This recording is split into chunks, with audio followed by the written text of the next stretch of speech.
Angular distance, figure number 1.3.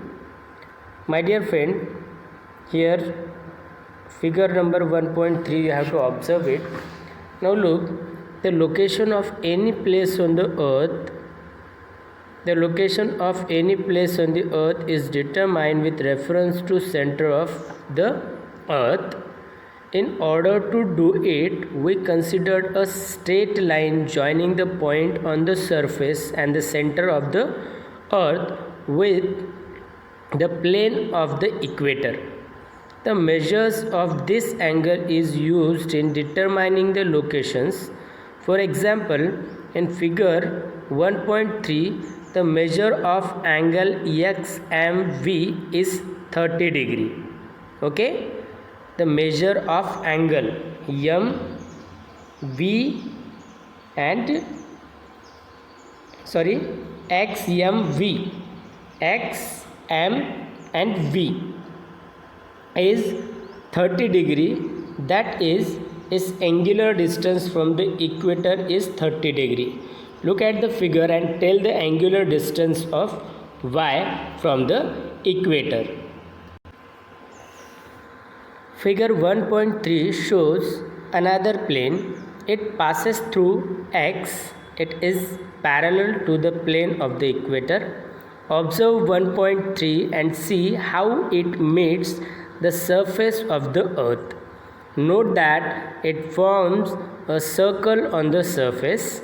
Any point on this circle and the equatorial plane form an angle of 30 degree at the center of the earth.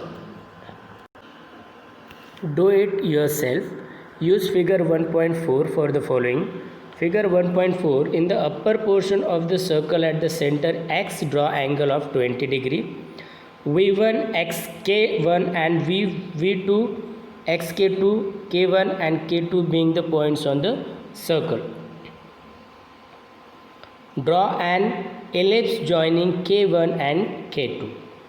In the lower half of the circle, mark angles of 60 degree and name the points on the circle as P1 and P2. Draw an ellipse joining P1 and P2.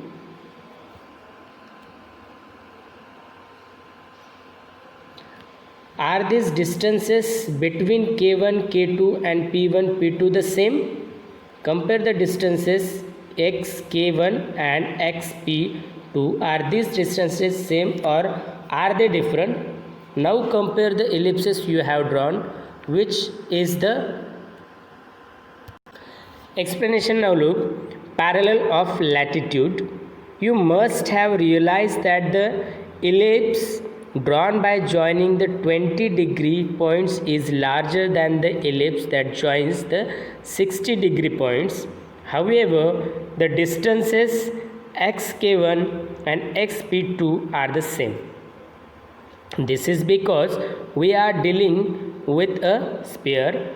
Note that though these lines appear to be ellipses in the diagram, on the globe they are circles. The circles thus created at some angular distance from the center of the earth are parallel to one another. Hence, they are called parallel of these latitudes. The values of parallels are angular measures expressed in degrees. Now, parallel of latitudes. The degrees of the parallels are measured from the equator as shown in figure number 1.5. You can see here figure 1.5, parallels of latitude. That is why the equator is considered as 0 degree parallel.